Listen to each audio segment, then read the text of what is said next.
Arefo mo bibi akwaba edeba Ecos TV. We are amansanyina somfo. Barima ni dinye ne de osabore man na apple the Africa Panacea. Ene meni we de ahia. We eye eda edi kan kra a meni we de ahia e Ecos TV and this particular program the Panacea show.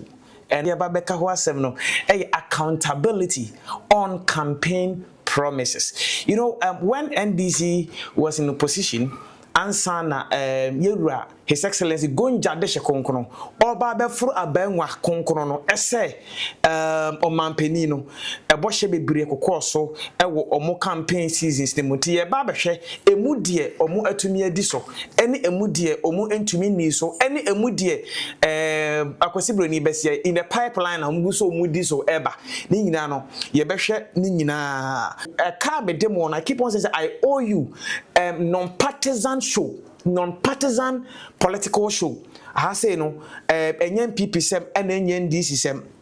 Dear etieno one ye bekan pepepe sa pepepe ne ye ba bekan ne na da bia meka sa asem we say one sem no a wo ka no na no etisen one sem na wo ka na etisen and we will be very unfair as a yama aban na woteso no nkrofo anyi nsem bia no a na se enso agina ne mebi so draw conclusion nso a then we are being unfair to the certain government enti ene mene miankasa menua penin Moro Yakubu we NDC a very strong member of the NDC a staunch member because staunch member say member ka share pa ye ka NDC omo communication team ni mu a odi mu akotene eno no oyi ni sinchi yenye yi mwaye adwuma no so ache na ne mu nso oduo ni mu de wa ben pa ba ne kasa nso wo ni mu kasa ene ono na me ne no edi ahia e wo dwuma die no so ne ensema me bisa no de me hyerew bo mo ne tam no chuku abra me ne me amenu apenin Moro ba be di ahia no Moro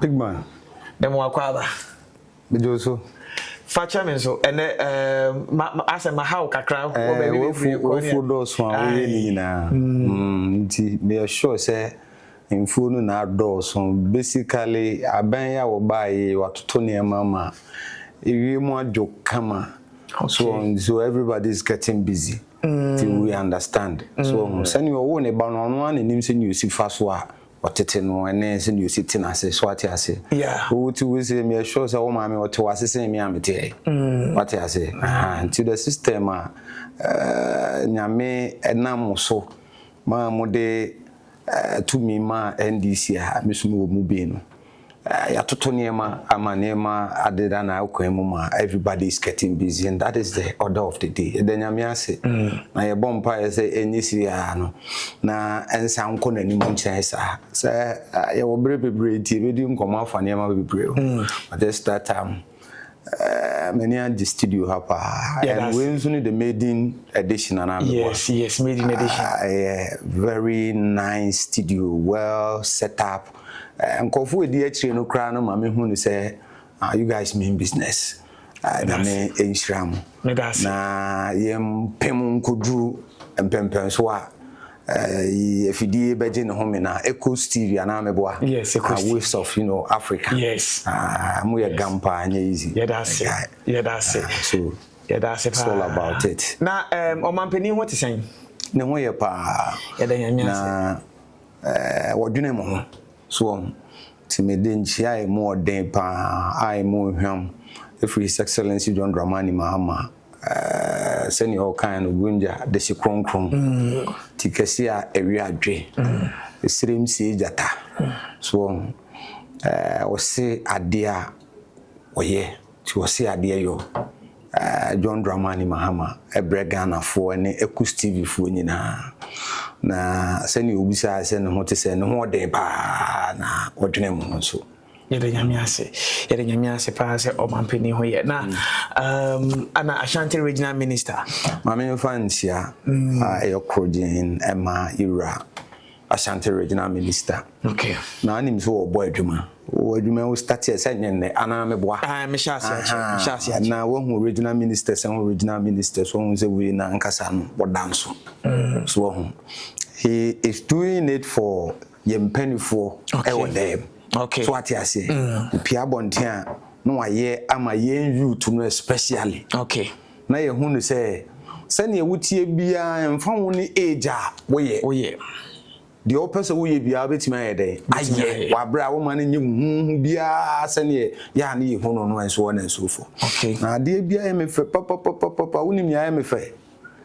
regional minister ibai say regional minister omodwuma na nka say supervision because o MMDC is omunyina no eye omo adwuma e de aboa nti wono so ne coordinate saa omo activities nyina no de ama central government. The central government be assess no analyze no who say me come ani mu ana me ba ma chi nti de na o se ya be boa e betimi de akoye ni. So basically that is the regional minister's work.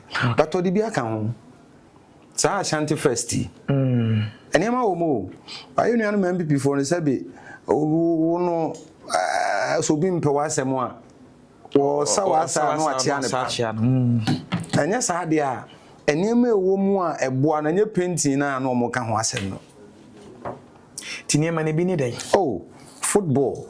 Okay. I'm a football person. Okay. Ashanti first, no, not football count. A static free districts, no. The districts, no, normally electoral areas, no. Costume na making juvenile because normally products no benya de akwama no ne na wanya so mfaso a omo active players or more juvenile level and I the first point of call no your friend grassroots football. Okay. I also na problem no. And the problem is marketing. When you be so a big creative platform, at least agency be who players are. A safatas on be kono mo di bibi nso abro man no mabusuafo. Okay. Enti ebi mu nya akwanya. Exactly. In the static free district level. Okay. Emma obo ya be drew regional level mo abo awie. Enti ebi mu nya akwanya Exactly. You see niema yehu players a platform. Okay. Say wo bo national team a dodo na ni hu. Enti ema o marketing e de ekosoro. Na no akra for goalkeeper ya o Black Stars mu a wokọ a wo mpo onya bi onya easy say Benjamin Asare. Yes, onya easy say obi be local player no akọ into the Black Stars no onya bi abo. Okay. That one nko akọ ya wo bobi no. Wo de ma ne nkọbọ World Cup mra, wo be hu marketer obenya. Okay. So but say we share ne one corner and a very good goalkeeper without a platform be dey hu no. Baby, and see, there is a lot in the Ashanti Festa. Look at the tourism aspect of it. Now, baby, I am a crown is a sunny a Kumewu Wamo Afashano ABCI. Yet, Yasantianim Asache Kumewu. Abakosem na amanfo keka wo de yemfa Ashanti first no ento ho no mo but amanfo keka say ase minister or your TikTok ye ase sebi je krofo kana meka enkura goro wo nani so well so will be a TikTok na enkura goro wo nani so a wo de screen through yem penny for especially wo mo e ka say enkura goro wo nani so mu ni TikTok account me offer some or TikTok account or your program bia or the kotoso within grasem and then ni bia ban ti asem ni the nkrofo can say I say obeba obey life not always be no throw shades on people no, it is not about throwing shades. Okay, it is about analyzing your work can say we mu ana enim say enimu ana abeka say bia wo throw shades ana megwa nensem na o can factual. So you don't see it to be a shit. Oh, why? Sure. So regional minister, a TikTok minister. Let's use TikTok. Ti assembly ye. And they capture many of our Gen Zs. And mom who say, oh, adia I say yamana head and then say be unya kokra untimi nie no. Say am rantie kra no we are part of it. You see, you are motivating your grassroots. Okay. Basically, Emrantia ne mabawa eno mo the future of this country. And then nipa nyin nche. Look, me the bia me bompa say presidency no nkayente so mfi 41 ne mfamra 30. Because that time no wo energy a obetima ayede aye adwuma. Okay. Na wasan so aye accessible. And this original minister is accessible. What does it mean? Etese wo betimi the concern bia ebia Bunya kwanya bia no emfanto nanim wo betimi de ato nanim. And one good thing about Yera regional minister Frank Amoakoyene ne say common section no kwa ko pick there e wo so pick there or the adwuma bia no de haye adwuma na ayefe like oh I saw football ye American kire there were some of these comments so say yeah Ashanti first yeah they can there were so many of the activities comment section or pick or the if you are assessing the regional minister through TikTok, next will be say be oyen kwada asema say nipa na to genoa. Now again, let me warn whoever that is selling and I want to be reached. In this case, I want to use want to be reached. Because regional minister no say we nyina Ashanti memo nyina only a regional minister yesuma fo na mebo. Yeah, no correct. So we want to reach him. So if he is reachable through TikTok, men kasakra men ha me ho se me ko no office no aka se bia oni ho ana live ho. Okay. TikTok ho ba ho na me de akwa koto so ama no regional minister, this is it. And people have problem with this. Now open say with the message the assembly emma nipa bi abe 500 just say utwa ho kwan ti emfa ne say so open say o plan na o invite o munyina mo ba one place I was all prepare for TNT e bi kura snacks bi tato nsuo ni ade ne ho nkro ba we e ka obebonya asem kuma. The regional minister, he use TikToker or find a phone or be reach it to thousands. Now, thousands, so it means reach it out to regional minister. Who be so dim grass them there. And yet, on now, Eda Sabi, Yenumas and Tifobemus and Nanke deno. Na yenta for near we. Okay, quickly, let's move away from that. Nafi Yembra, His Excellency, the President of Ghana, and then the NDC government as a whole. That was January 2025. And Omofro Abangwano. They say, Oman performance so far. When is it? Pa excellent, but nipa nye excellent. Pa excellent, but nipa nye excellent. Okay. In every situation, o person we excellent, but nipa yente se nyame. Nti untimi nyane nyina. Okay. But you see, President Mahama, yebefe ne pa so kwa. Because President Mahama has shown us say, enormous experience I did woman. And I've been papa so techy. Me nyama nyosem bebre. Of course, me ama you need it. But sabi you tiazi. Be dia will be our interest. But can you mention one thing I ever kind of now do a sentiment was I am not here to say this, but there be that President Mahama so then I be kind of sentiment. But and I'm not here to talk to any of. Enti memoa se memoa boame. At least President Mahama obetimi de kumasi kejetia. Enti nanado de enya bibia fa. There be me say wo den monumenta ade a sombo a obetimi de akai. Won say ade bi sombo a. Maba say wie na say more about 10,000 or video. And to say the area of the man. The area of the man. So, run video. And on Sabe, say, Obi Brow 20 cities, I will not appreciate it. Okay, so you are talking about Keyitia. And Adebe Adibu now. Exactly. Where be near Maso. Eurojet projects, hospitals. Meka formina sewa ne those Eurojet projects na folly under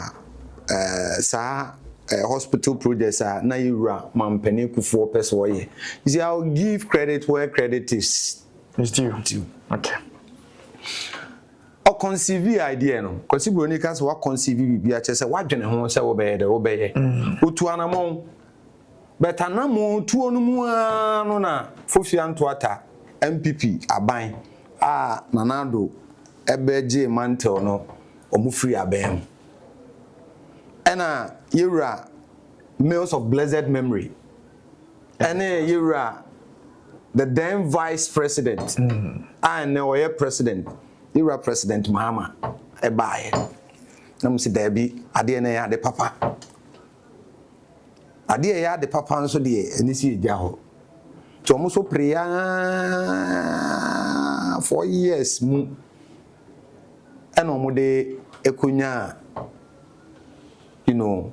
emwa financial emwa sika ye de be projects mind you omanpani kufo conceive to anamon so okwa akodi sika beta amfa ena mo de free nti ebia ko mo to aso a ko mo beye nti memfa nche wo sa because omo aban nti enkoye say aban fufuru okay nti nka NDC ba ye nti se ne na watwemi abesi akonwa yi mu a we say you are going to put me to account to the people. Yes. Niema ye ba muna so be kan say ye ba ye be and so on and so forth. Yeah.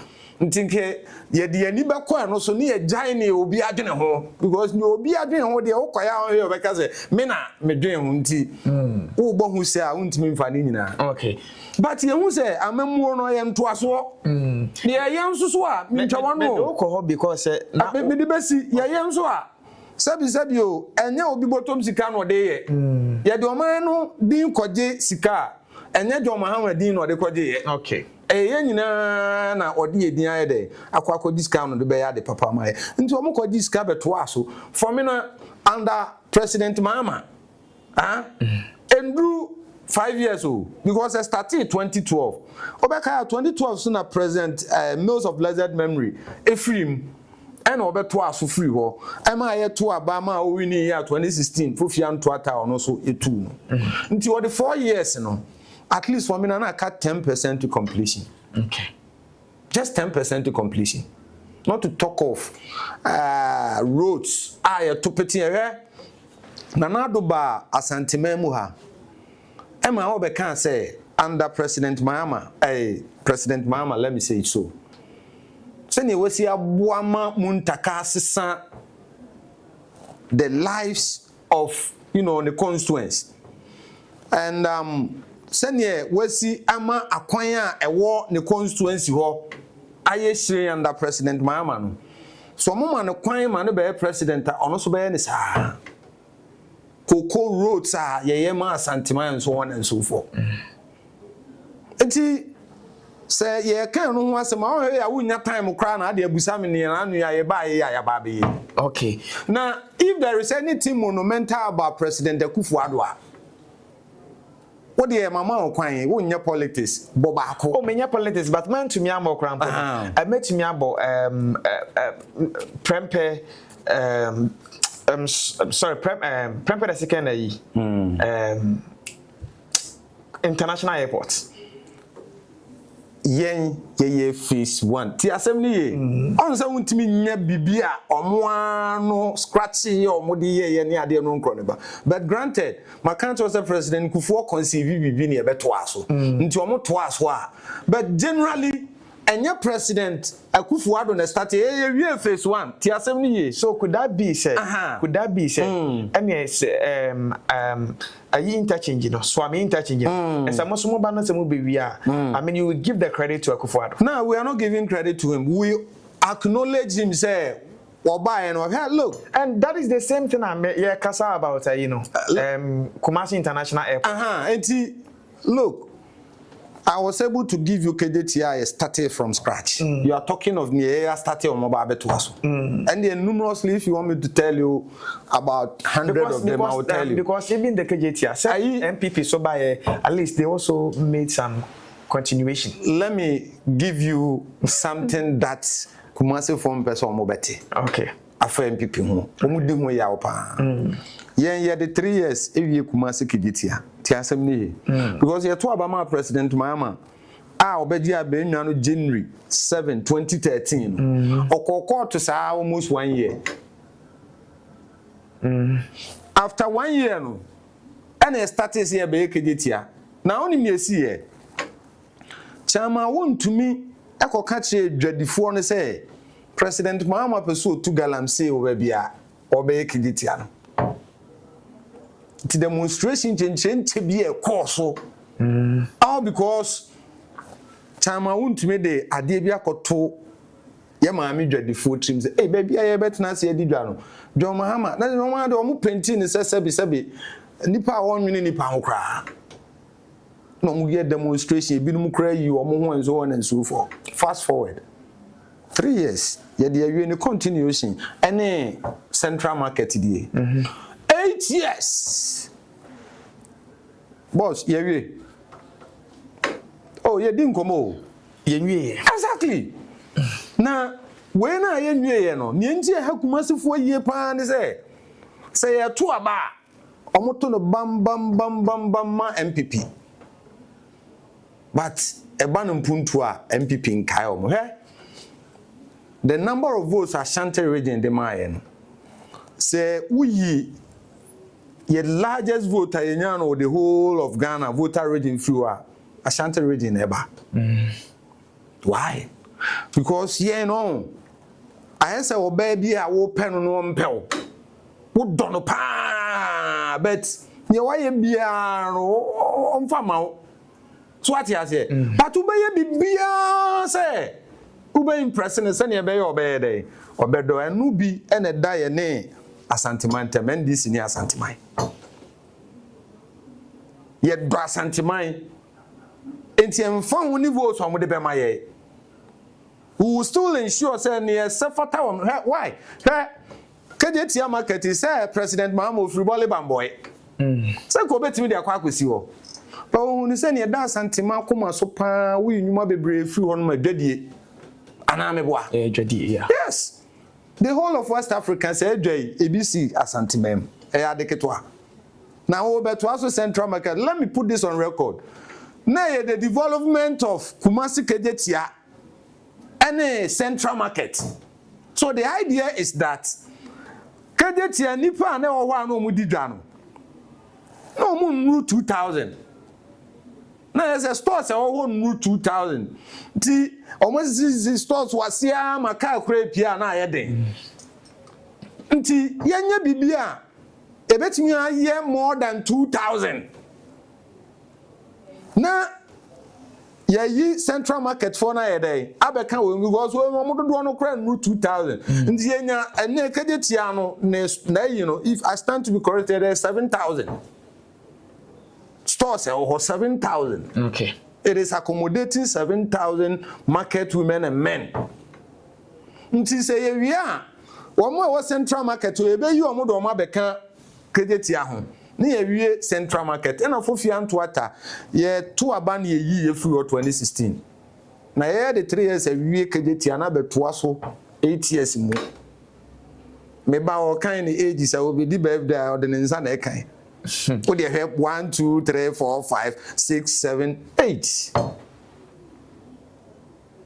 nti asantiman de ede yakoma so ye pa na so ame de ya okofa betumi yebeye ye free so no ne aye na ada na swamede no mote so yi on say ye expressway yes afrin kan aba abedru Kumase me say plane from in Sedam pesa I say me kwa brochire nti me kwa brochire da me kwa brochire nti den ya me fu plane yes pa dia ye wo hai e bia me fu ka konkran na time a wo dey konkran no nso so ya another thing ko the road e ba ko penti congestion wo so nti kwan ba so na ye be fa so a ye be ye expressway a wo pese wo contemba ntem a ho na be fa I say time a motorway ho nye e ma na twika nti the best way is some bete nti ayi no nti ye no so na mode e bia ko ho swame yeah Name we are also doing our expressway to accommodate one na you know. Because at the end of the day, Satia na ebe faso no. And kind there and ye free on ye expressway. Expressway means that go slow be any and traffic be any woman as wapu and one say what room cry. Now we pay with there na pay. Sabio.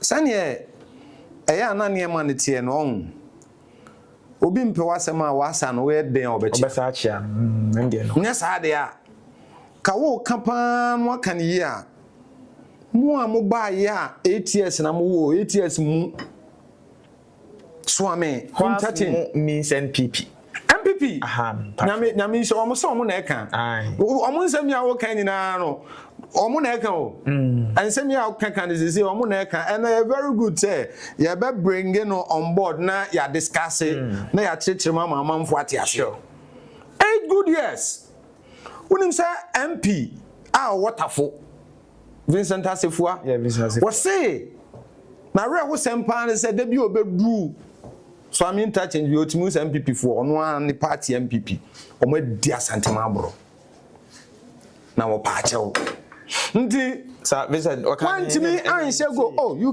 let ubetimi ama o producers are check okay Vincent Asefua disappointed in the MPP for not doing your friend is say when you disappointed crank and no be mwa Sani MPP asia asantema asia so MPP mu no se si na Gen Z sinu hu se da bi perform da ya che nti yenya ne yensi science no kakra na yemfa nsuti nkofu yo mu do ya de bi yo mu ba yesi empe wo mu nso mu guso eye ne ye pa ma ye nso still na ye nhwe wo manim na no president Mahama ba ne campaign 2024 ewo Kumasi emerge di force obekaya omba mo si wo ayempe wase mo de 3 years no wi Kumasi kejitia wo mu a ye do wo mu and that time no mekaya the then candidate Nanado Danko Akufo-Addo say oba Kumasi a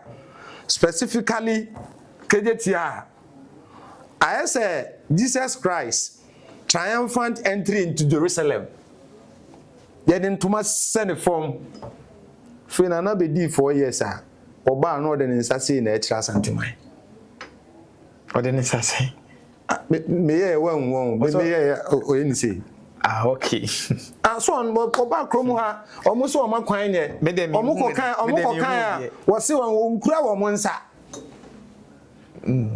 wanka onkura wo mo nsa mfa nto aba nti eduru wa beto atonto agyae na say na Nanado ne asantima kan ya ka wo bank ye de ntoma be send form okay ye di nkomo na we okay there okay asa ne nye nkomo ni ye di anase ye di nkomo nkomo ni ye di ana me ka say Nanado se ni osi be kan after say ya to abama na wie se ni osi be kan ne say onkura obi ansa no akoto abama obi nti eduru wa beto atonto agya wo ba foforo no se wo kan ne sa odwen sanke be beto abama oh dabi right for I say Echoes TV me pacho say afi na o hwe na na mesre wa bomode na wa subscribe to the channel obetumi anya yen YouTube Echoes TV, Facebook Echoes TV, TikTok Echoes TV, Instagram Echoes TV bomode na subscribe na share na obi anso so anya bi enhwe yeguso a yedi enkomo na afi na ye ba be wura maintain no ankasa emu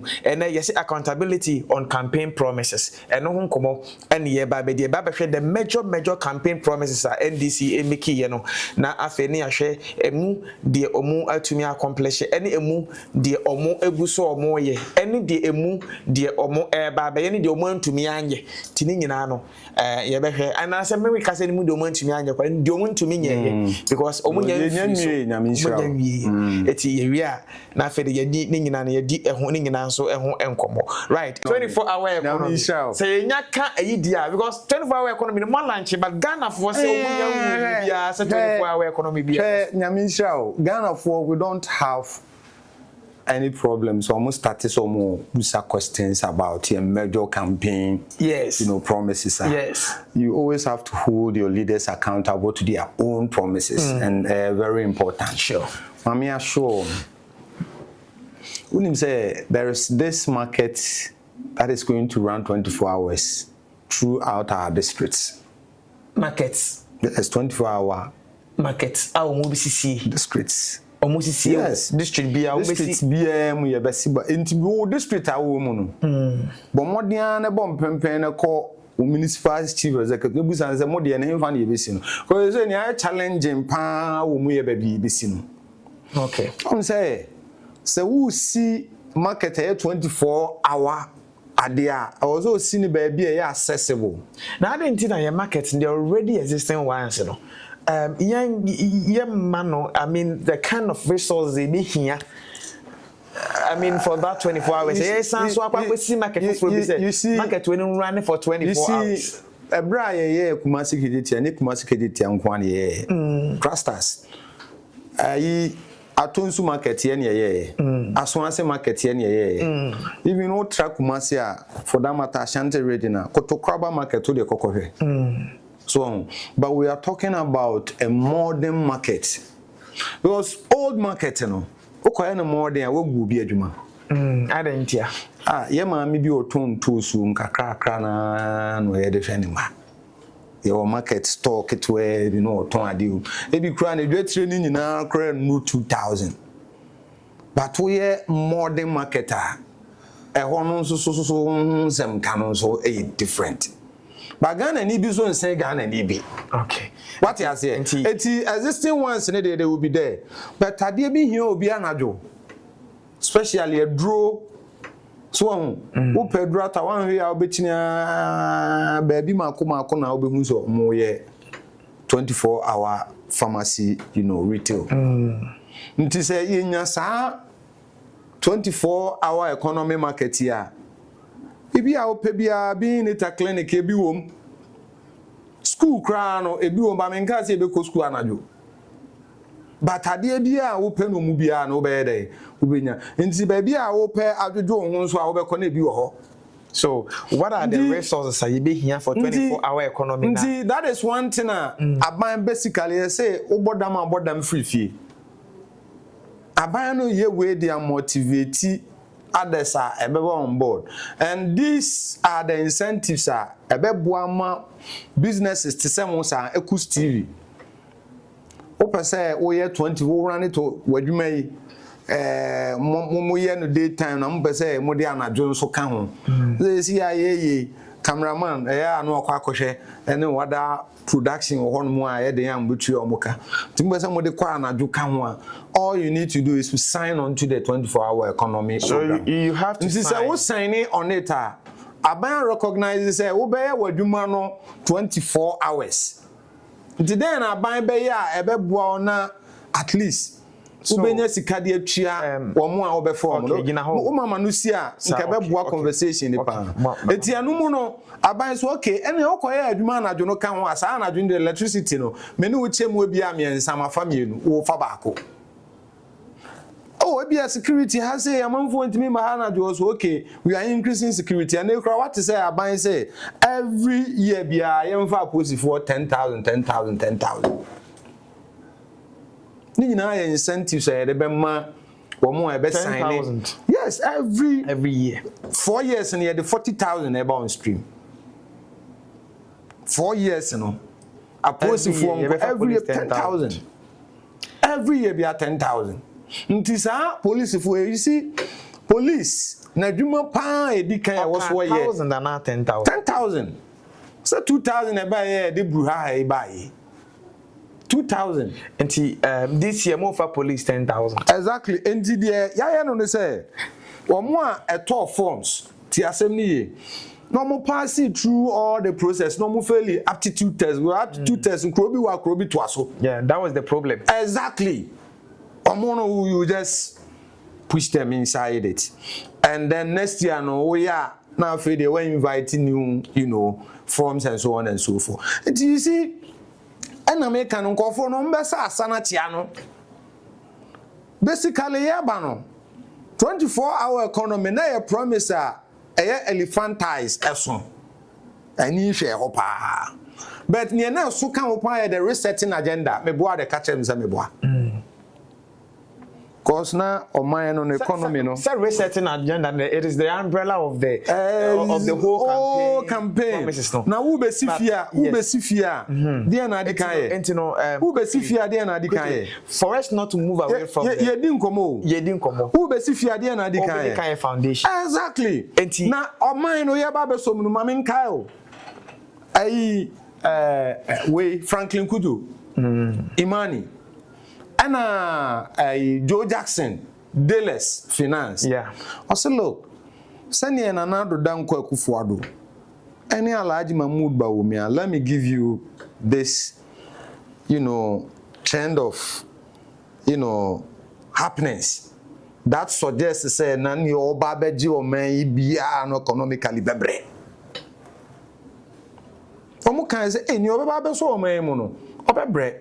Now let me remind you of this. Even the president himself, President Akufo-Addo, ebra omo koto omo primaries enye we no omo power omo koto primaries ese omo di omo flag bearer no okoto abawie ensentrefo busa na say papa say dey mo e dey say ono age tum say mo e den nti eto aba ne obeba no obeba abesesa ne ma me go ade ka kire mse me bo. Okay. So it was fundamental say uba uwa adwuma ye in making sure so obetoto niema na mi bisa o ye bae dollar ntina ye man ai Alhaji Mahmood Bawumia the vice presidential candidate of the MPP. Yes, at that time na the vice presidential candidate no onye member of the MPP because no need membership card. According to according to Nana Ohininto, the then general secretary. Okay. So it became a bone of contention. Hey, now we bet me omo police station, omo from police station executive. And this is what they say, or membership card that will try to use. Now, we vice presidential candidate, what the command will be or and let me put this on record. Bawumia, before I saw the vice presidential candidate of the MPP, now Nemame, I a women organizer of the NDC pay. Okay. Let's not go there. Let's stick to the 24-hour economy. Obi ana oba beje Ghana. Ade aye program bi a wa promise bi ano. Na ani das wo no na nie. Wo hwe ntakremu a wo hu. We wan hwe takremu kura na wo hu. Se nkofo na say economy o matete na say apansam say kunte bentumago how the kwan buchi and the reason why I brought Alhaji Mahmood Bawumia na say wo ba no ne anim say ba no cedi ne dollar no management a ka ono no say so ni ho. Okay, in the 24-hour economy enti nyabotre na 24-hour economy see aka bebre ma tell the basics. Yes, so I have questions there about the you can ask your question. So let's talk about the 24-hour economy. Me this year no the American nyina say we have been able to set the nation with this 1 year ya woman. Yes, you can say Medina Brani. Masa meboa de kachem za meboa.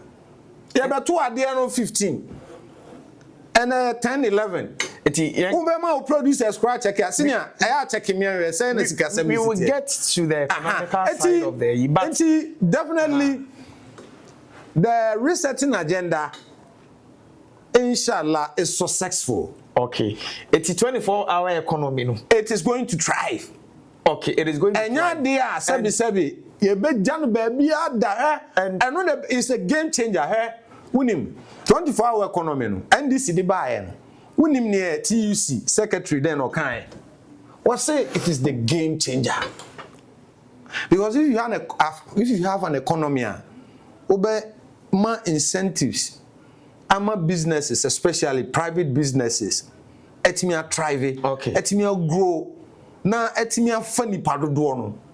Etra say spending be koso o man so it is spending koso my mama no say spending koso a obi abenya ska say me carpenter ni a na say senior who si dan so be fa me but wonya adwuma be da ye nti tretre ne de inshallah beto mo ya no mu kiremu a mo ba ye no ye pese tretre ne ya adwuma okay mo mba 8 years me san so throw challenge ni bi anye wo adwuma ba no mu timi create ye hwenapko awie ye nyina ne say 12 months near the beneficiaries ka bisi ne Napko no kra no it was only good for omo a na we school. I mean school pon. No omo anwie school pon no. Uni mo amododo. Ade na omu nyae. Nti so wantimi anhye go ni ayi wa firi mu a. Men ka say en criticize aban. But you do constructive criticisms. And after all, what is the essence of we bringing the nation down? So me who any social media from opponents MPP for say Russia Ukraine war by and I can Asia ye bompaye sawo ya abay Israel a friend is say Iran almost bompaye na DNA beka also bompaye yeah, we should post in the send your music come do okay. Almost we will come there, but let's not shun away from this. The 24-hour economy. Your questions. Yes, my question that I have for you is not more kasa about say if you want now you are building markets so that people that want to subscribe into the 24-hour economy they come. Get this right. Government here. 24-hour economy, our district bia. Okay, so what that is a side of other businesses our existing businesses okay. For instance, say na me ye mobile money, na mpesa me ye day and night. 24 hours e den na me hia e betima maye. So be ye mobile money the first challenge you think of police security. Police visibility crime will be no emma ho say oba be ha no and we can police asem aban kase oba adwuma bia obeya ma obi aye 24 hours okay enti adwuma bi wo no mo a untimi nya 24 na school betima akon 24 hours enti that was coming in businesses on ho dada daytime a wo nyan ya ti asem ni yo yes on say kuma se keje tie si we ye running the daytime keke market for no be say etoda ya no mo person mo pon be 10 11 but about 6 years obi anya dey empon aketeli obi a opeso o yetra enti Yakubu eden de be ma obi aka say me pese me run be say me business be say me run 24-hour economy exactly enti na maka cho say electricity consumption a way of a lot of businesses nti when the daytime we are night no wonim ne enti omompe wo ho because you cannot get the efficiency obenya no daytime ti asem ne de ubehia for 24-hour economy but the question it seems that you did not understand my question what I want to ask is say what will make somebody say bia I want to run a 24-hour economy nya de me hia me incentives why not say obi beye bibi amana peja ahun akade a wo so onya no wo say wo de ma na meboa yeti asi a ye ka say microphone she ha yes ana meboa yes ya so camera si so light is ha say cameraman jira ho host what bo suit kama wo mpesa jira so kama ana me so ma hye me bro nya atade no ma ba betena ase akade ye hia no so ye nya bia ana say ensuyan a na aban se me create sa incentives na ma wo de aya tinya de ebio na wo hia eti let us not get it the way they want to twist it to. For instance, I'm twisting it to make it look like say yeah buy a 24-hour economy enti my business bi anya bi ti asem ni yo which is not possible. Hey obi ho a wo force no we ne day o ye adwuma wi anu anu but obi so ho no mo a o person o ye na adwonso san dey eye minim places but so we are aware say minim places nyabotre minim places eye route to Accra eye route to Miami Chrome Esrima Mentifi eye filling stations cars ne ply ho na do crossing daytime so such road na say we do filling station here to my dey enti na o matomanya security nti say if I'm providing enough security on betum say ye fa obi anopa so me ye adwuma sa nipa na be gina mama ade asa on be fa obi aye dey aka ho ana meboa ayi mame ma o ye se de onim to no ne ye de no totoro no ano yes eji e wo mi am pesu aso asokwa constituency okay Eto from why? Because we see electricity in Menen. That time not John Mahama 2014, 2015. Who do you mean? We see electricity in Yakubu.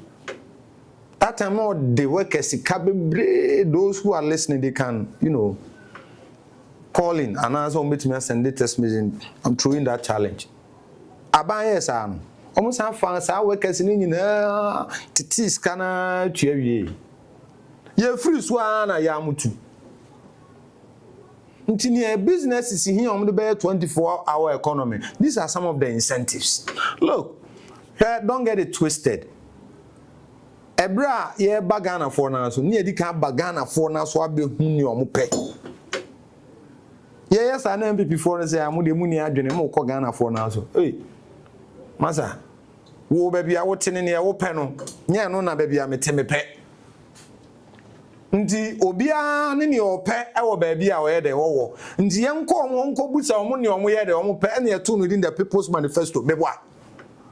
Ye buy nti wonte say ye kan for President Mahama say at least enye Israel ade ye buy ye beboom ya. Ye enjoy light your friend is a fuel and ate so saa ma obi bui na egu bottle mu e di sira President Mahama wan hu ni nyina na wan hu say sika ye gina ne na so okay and then say ye sika na gina ne no he obi a na obi ka COVID Ukraine war ni ade no nkron ba. Let me give you a typical example of Yenipeduano here. But do you believe that the COVID and then the Russian Ukraine I will never sit anywhere and say any effect. Tiasem ni Yenipedua ni here they are flourishing at the anante.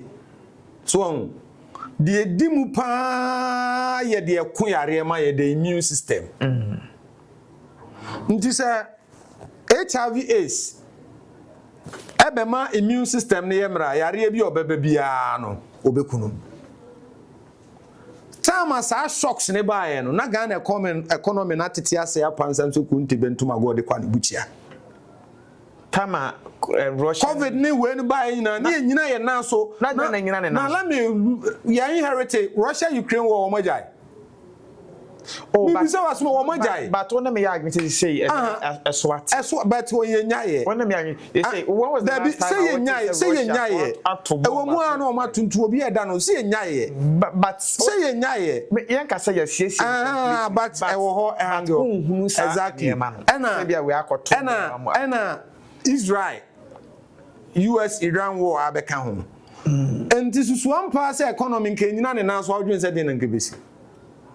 Enka yesidi no ebe kwa kodru 18 to the dollar ananya sa na ehu ye Russia Ukraine war nti okay from where I sit I never saw a dollar through 18 dollar. The last dollar was 16 when they were leaving us 16.3 when they were and then almost actually the devil is always in the detail. Utie me abeti ase me say okay. Time as shocks ne bae Russia Ukraine war and COVID-19 e bae no. After 2022 sir 2020 na COVID no e ben ya yekom. Na Russia Ukraine war so e bae. 2022 esan say na economy ni nyina ne na so ntino. Dollar koya koduru 18. Yewura Canada Japan kwa campaign. E dia ye ko malaria by na de go near kuyare wo muma wo no asay and cry. Enti let's be thankful say your President Mahama na we tikasi a ewe ade yeah best starting me can send it to me say he is very experienced in terms of governance yeah nya no so be bebre because this man you have an assembly member in him governance. This man, you have an MP in him, governance. This man, you had a deputy minister in him, governance. This man, you had a vice president in him, governance. This man, you had an acting president in him. And was the president Ankasa. And was you say experience it me one it will be. Right. Yanko, the second one. So, Women Development Bank. Nyamin Shao. What did you say? Nyamin Shao. There is a seed money to do that. You see, answer na be bank infrastructure first. Okay. Na Nyamin Shao President Mama, unim ne misuo aban na etwa mu no, unim ne misu bebre wono ho, but the misu wono ho pa the collapse of banks. Collapse of banks. Yes. Aban collapse banks. Oka UT Bank. Oka Papa Kwesi Indian Bank.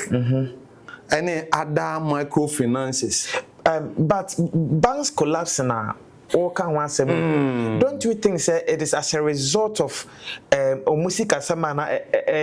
now let's bring common sense here. Okay. Say American company are bigger than banks. Kofoma buying the sika so omwasene no imagine. Do you know why? Because they employ citizens. Don't you think that it's hard to do with board issues? They employ citizens. Now him for the courses are there no atwesi so them nti the way and say wo the sika so omwasene ti asem ni ye time president ma ho na ye be free wo no there were banks are atuesi no mo da no a odi sika so o masene o mo mbezi sika na odem President Mama wonyimi o odwen say Ghana fo ye adwuma o sa bank nti say gu a obi o hwe yire ehwe ma ehwe abusuafo ka ho no e ba betena fi nti yemfa sika nkoso bank na sene yemfa nche no yeah, managing and now so let me adwuma. Now they use 21.5 billion and a collapse banks and microfinances, which they could have used 9 billion to resuscitate our banks in now, which is common sense. Because you per se, Ufuria Tadita Bank and Kwana Ed Makuma. Heritage Bank, I said, we are going to go there. Unim Yendia Yagun. Yes, he said, we are going to go, the owner of the bank. Okay. In a court. Nti be a sika or the be a bank no. Ne mun na ho. Nti yemgu no. Ti asem ni ye pa o. Na adan na nka aban onye sa bank because cocaine proceeds. I mean so be a cocaine ne echi no na say odisisi bibi ni ade no nkronba. Aban de nsa ye dey etoso. Na be ya aban no ejapade. Nti se do agongo nya kanti na yegu Heritage Bank o. Say we in a court now be seen 8 years or more free so say do go court to be clear and say we criminal nti ade nti na ozi ebu bank me wa say do go an ko employee Burkina Faso na be ya adwuma na papa kwasi Indium. Can you tell me say na bank bi wa ha no wo you know branches etan no ana oh mi busa o bank bisa oh yeah no branches pa exactly nti say papa kwasi Indium enyo no ne photo ti asem ni ye contractors aban form adwuma na akodi loan every the bank and into na threshold and share with this man nkofo ye on buy no mu raise threshold ni the course ro threshold chese sika udi ebo bank na obra nti minya threshold na no enya me fault aban and aban so continue ntoaso ne oba bi e so otoaso free ho nti utua contractors ne ka on betua me ka megina me na so se ne open no na there bi megunu na susuan pa se pakosi Indium se na owo workers throughout Ghana 10,000. I'm Robert Sene be create free. He didn't come over. I don't even patch me. Say be a 10 cry. Margin of error on the can you 10 cry eketwa. Omo ebe wu free because you see that shock. All of a sudden, breadwinner obi a okọ na waba no the be brain all of a sudden aban bi ba ya say obi abokanti magu adwuma no nyina mo nkotena fie na me bisa say President Akufo Addo time you gu sa banks ya amanfo adwuma gu ye na ye ndua ne ka. Okay, prior to the election, His Excellency the President, the then candidate, went to visit Papa Kwesi Nkrumah, and we all saw the communication. And the communication was that Oba, there are processes ongoing. Papa Kwesi Nkrumah Koshia President. It is a public knowledge. Now, the business na banks yes. So Papa Kwesi Nkrumah bank will run again. You see, Papa Kwesi Nkrumah did so many things. I call a long way to even. I know. My year Juma on the radio station. Exactly. So when I'm talking about Papa Kwesi Nkrumah, I want to FM. I've worked there before. Oh, meaning Papa Kwesi. And so he's in. Look, Papa Kwesi Nkrumah will come to stream before we leave government. But you see, one thing is very important. Why is Papa Kwesi Nkrumah down? It is because when Timian raised enough funds to meet that threshold na on the buy. Nti aban ba e was aban boa. For the fact to say e was aban create enabling environment which will ensure say e be fam mabu no omu hia adwuma. E bia ne say na ho to fam ho na wo ye adwuma. All of a sudden breadwinner. I'm giving you that assurance. Papa Kwesi Nkrumah, there are processes to ensure say obeba back on stream. And look, when you hard most of the building be bree na no matonton. Right. So say banks, banks in most cases, yeah, high facilities in an there. And then say oh kwakope fufura. Ntisenka business yi egusu a eye adwuma ana ye say wo de Papa Kwesi Nkrumah wo kra wa ye ne ensem fata. And of course be sine obi eno aka bibi say Papa Kwesi Nkrumah ye bibi boni bia wo say egu na adwuma nti ye twiwo Papa Kwesi Nkrumah na aban no wadi mra no wadi minka ne sa na adwuma ne de essence employee Ghana for na nye Burkina Faso nye Malians ne na sefo no ntino enye adwuma. What is wrong with that? Right. So let's talk about the Women Development Bank. And in America, say there is a seed money infrastructure. Definitely.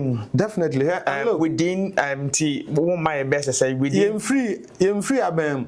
Okay. Send ye din common look can say 4 years in Yanzo.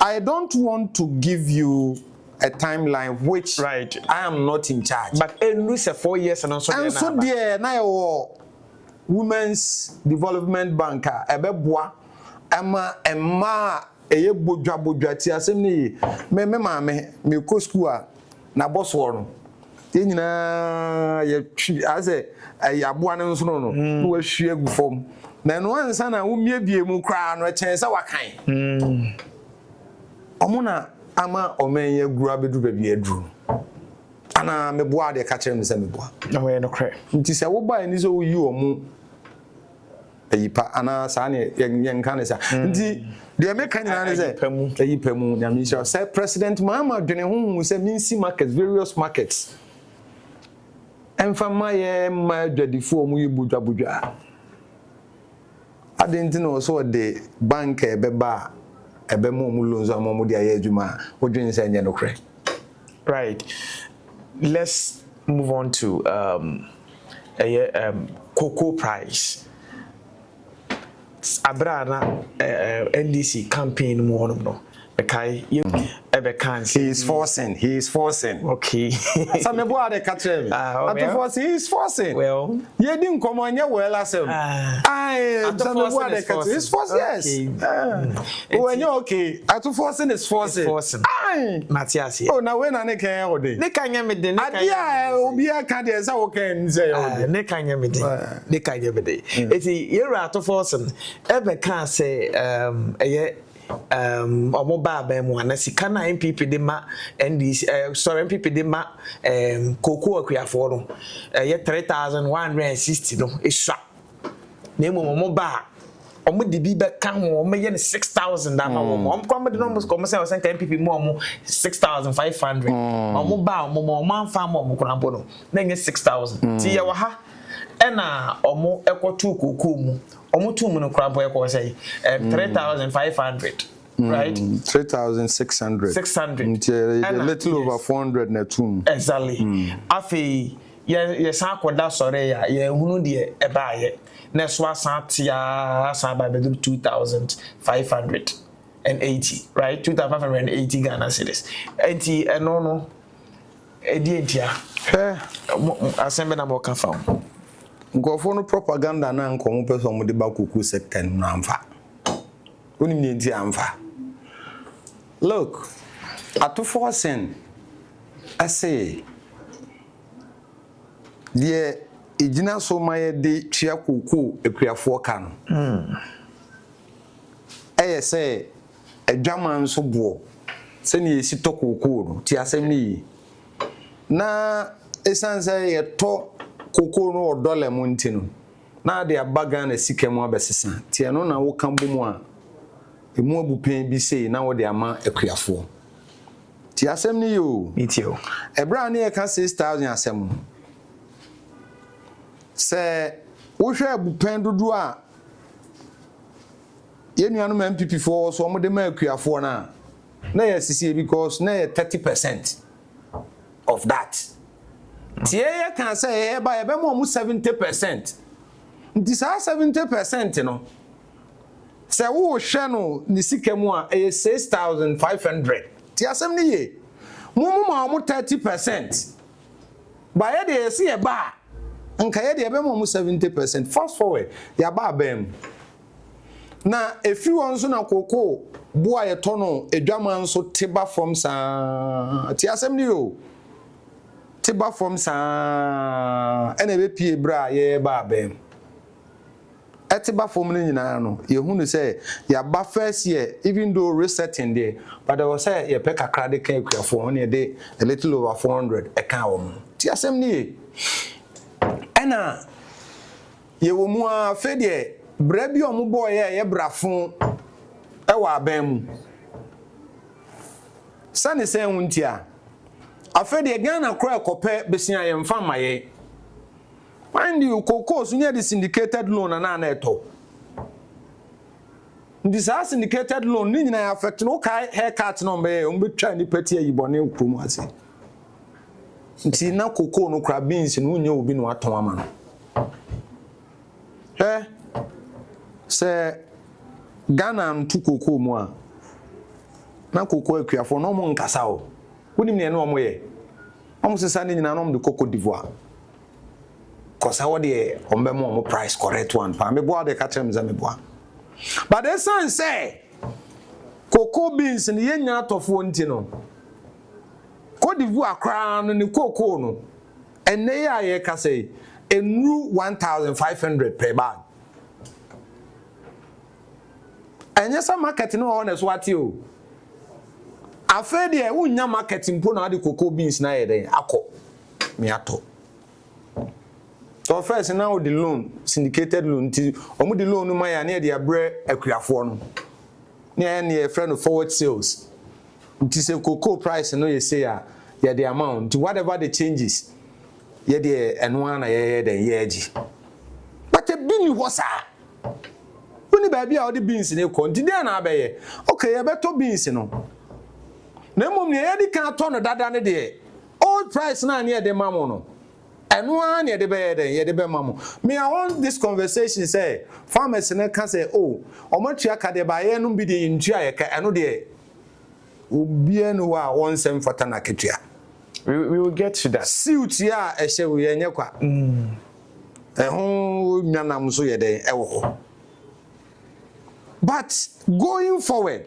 ti assembly yo aban say saudi koko fufuro badia efri na de ko de metisu kakra because ye nya bias impo eno kra no antra 1,500 2,500 anaction sen ketra na Cote d'Ivoire ye smuggle koko de ko no en 2,500 okay e kire say atu bra betimi do nse si obo aka say akosua fa me pie to bre me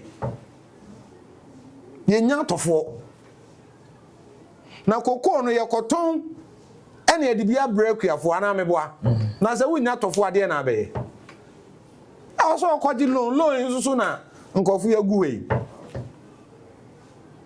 nti the Ghana ban here under President Mahama and he said ye dwene cocoa akuafo and look time I this ade ne bae no cocoa seasons ye wo mutu ye okufitamu ene ye wo bumper harvest na nkasa okay Christmas kofitamu no start free June eno na betete kakra na no kra no wo be 20 acres a one way a wunya 2 bags kofitamu no kra nya ma ene yete so na che say sa period ni nyina cocoa farmer bie no o sheda wo cocoa bia o de ba what in fresh it is our time ni mu no say wo da ho cocoa she wo da mu de na ze na de ato wo twen say price kese be he de be no de wawu but ne wo de koma cocoa crash no o ma ho receipt asika ma ye ne de aban se metua sika dada na ye de tie no da be no mo tua ye tua bi ebinum so I get calls means na say okay enka say se be ye tua omunyina aka okay and we also carry our calls to the right authorities time bia yeso idija ye den egu omuchem ade besia na wo say ye kopadi betua ye den anso so a e wo say wutua so I am assuring them especially those was what to say a trio obi kana wo yentua wo ka eden because obi adidi eno de so I'm also using this medium to say yen keka yen wo kakra na ntimi mpemtua wo muka na moa because ye kokuta unzabo so mu kakra okay na okay sa same way so ese ye ba ban mu a teacher for headmasters for the sikana be mam won me kwa kwedi mu dwa we teacher ni o ya na matro we teacher okay sir yeah but I don't know so far because they say chas for so the abase enche say niema kwot say the ekoyidia omo say ekose omo say de no de be feeding kurani ni ho omboa Charles I'm saying on authorities. You know, Charles, they don't talk. Unim. They don't talk that much. Unim. Like, unim ni asesa wom. But you say, Adriana, the bedroom, not so the end of the Sicama, says Sicano and Maya, fair enough. But Adriana, the view, unlike first, no. And now what is the students about when Tiabeka say, Adriana? Oh. Metepa ene ma mi example go me nua ko school me nua keto on career sector anti sa en career sector headmaster na woto a wo no aduane no onye papa no ye careful nessa I can confidently tell you say nafku en kane buffer stock ene we hwan wo de ade no kona se a mamenchia the manager for the region. Okay. Buffer stock, Madam Phyllis Panacea. They are doing a fantastic job. And you see, there is one thing that we should all understand. Say, okay, say what the management of it be more one farmer na. If you nyan be wo hu nti obedwa. The little loophole be an na pay voice the akasa. But all that I'm saying is I will not brush aside and away what you are saying about Charles and Niema all kinds of. I'm not privy to the news yet. But once it is coming from you, I'll take it holistically and then find out to see say, if there is any challenge I was here. So why man in church here? We don't expect say be feeding and future generation, you know, something that is not going to help their progress. Eduane will be matter when it comes to your progression and everything. With that one day, I assure you, be next week, mebano. Now, whatever that is, I hope so. I hope so. So quickly, my main fact was so soul sourcing. Let's talk about soul sourcing. Yes, we all know about soul sourcing. For the benefits of more chile or more share. You can't soul sourcing. Let me quickly explain it. I don't know if or you're going to explain it. Oh, let me use because of time. Then okay. Soul sourcing. I say. Yeah, mra no PPA mra no de ma contracting. Yes. Is in you da ho fine say ebia ye see a company obeto phones yi bi ama yen near the aye aban adwuma. Yes. For instance. Na ye hwehwe mu a say ye competitive tendering say ye bie maka say ye pe company. Nti wo abetimi aye bia fa bibra no. Ye nya bi. On record ye nya bi. But ba ku bi wo hono ma ono de woye se ne wo pani bia obeye aye de ama. Ena ade no nso so a wo pe no so esan so emergency ti asem ne define ne ye pa ye emergency. Yes. Ye perform no animu he ya. So ho. Nti se kan se ye competitive tendering na ebeche obeye advertisement. Exactly. Ama prolong it. But at the end also you and I remember when Sami Gemfi, NDC in opposition, Sami Gemfi, not why you're very core person of Sami Gemfi said the abuse of it. Until now, me person me chase so sourcing the abuse of it. Yes. Ade who say no competitive tendering na ebe ye but ye nya ne sa na ye no so sourcing. But what so I wanted the argument to be say for state dey omo de buy nuanom people for so mu an omo I wanted the argument to be say ade na nya emergency. But what they are saying is assembly you. Okay. Rose ni e kan so sourcing. Yes. And I can Sami Gemfi baby also omo dey here adwuma. So adwuma. Aha ni nyina emergency situation. Emergency. Road ni emergency situation dey catch them. Road. Yes. Also NDC time now they didn't see the roads need some other maybe as emergency. Baby akofa assembly we nyina ba ye ne say. Yade Sunyane Airport ama Baomia enua ene nkofo bi eye ne namfufuo ade ni nya emergency ti asem ni yo okay na ye no so sourcing no it is the abuse of it. It I expected them to say oh so sourcing na mo ye no ya link contracts ni bi to Ibrahim Mahama miwa Ibrahim Mahama nye obi ono nko na ewo capacity ni so obetimi aye de aye na no ye de takwa daman ayi man you see many MPP guys saying oh engineers and planners there when it comes to womo dwumadim ni ade ne ho nkro ba even gold fields for na nkasa no employee womo yesa mining services so they are competent to do that. You understand me? But in an event ebe kwa say ade no enye emergency ye betimi atu ye bu ase ye competitive ade and ade no so nya ba akofo bi na ye nipa dodo na betimi ye na say the man it is abuse of it that we were talking about. So but you see so Sami Gemfi office na emergency. Why not? Gold board needed office. So it's an emergency. Gold board needed laptops sir. Your employee directors also mo dey adwuma de boa. The magic of gold board. Sana PMMC wo. And formerly of gold board and ameboa. Yeah. Se see adwumadi a gold board o ye no ebi na PMMC ye. Ye sika ya agina brani. It is all because of gold board. Uni mi endia. And no yes gold no. Gold board nko on behalf of the good people of Ghana. And e betimi ato. Nti wo pese wo tobia brana me ma licenses. Na me nsan ma resources cry wo de be dey. Wo de beto. Why? Because ye pese ni nyina be di e ho. Wo de bran a yen ye be ma wo cities. The value of ne ye tono amanone no. Yen fa dollar nye dey enhya wo nsem. Now let me tell you this. Say dollar could do obi nsem ano de sie wo mfa mass system ni mu. Nti ye be ma say this na ye akoto anya dollar na ye de aba Bank of Ghana nti dollar ira na ye de abegum so that makes it was emergency na one employee will be director utua ne ka man stipends everything allowances na there e also accoutrement also de ye adwuma no ebi ni one more is that not an emergency? Oh maybe so is that not an emergency? Okay nti you see Sani America no I say obi hade bi na wokan was metwen won so bi to a ye behwe ne ye wo beka Adia no, and one pompon swap by and I was without looking into it properly.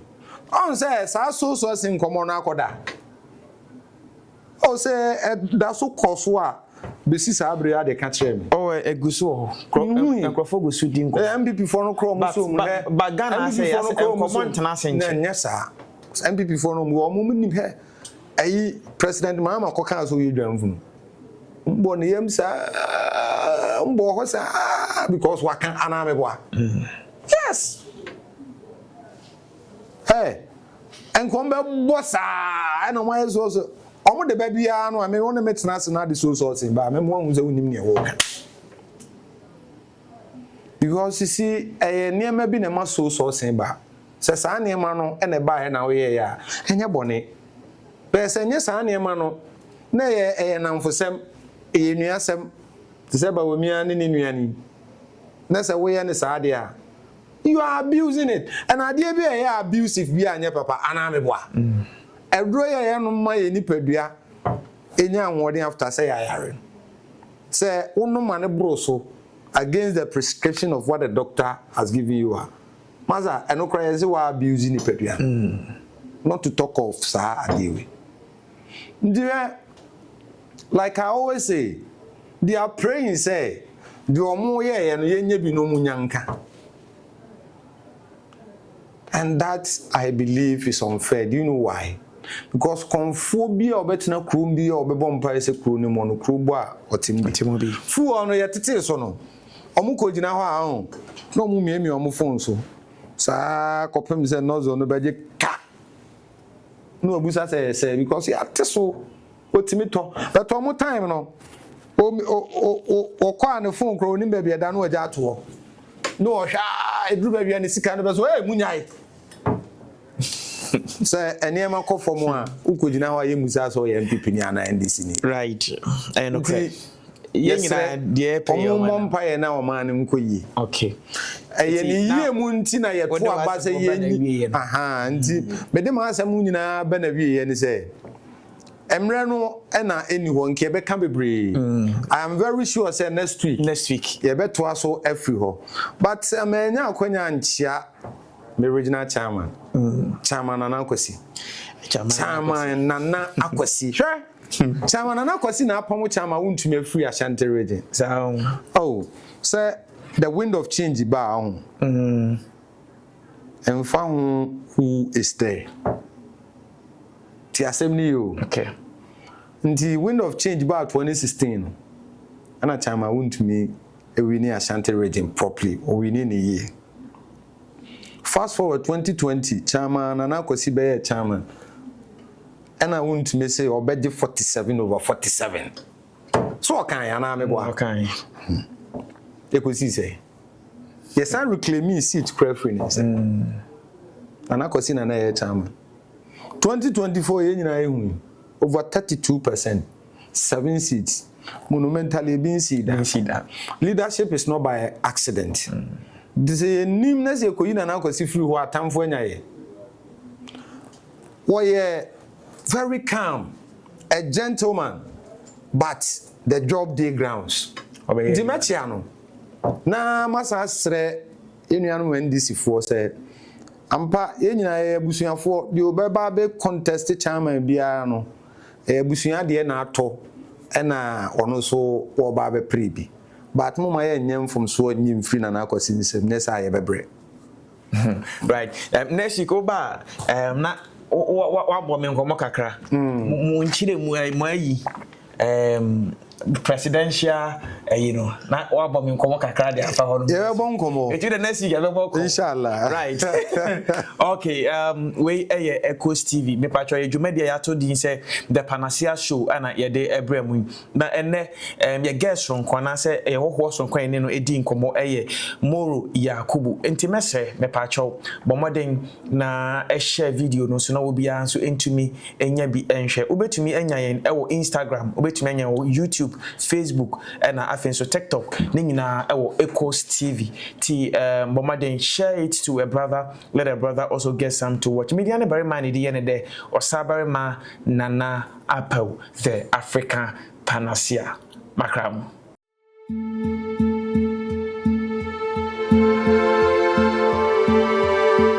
Echoes TV, Waves of Africa.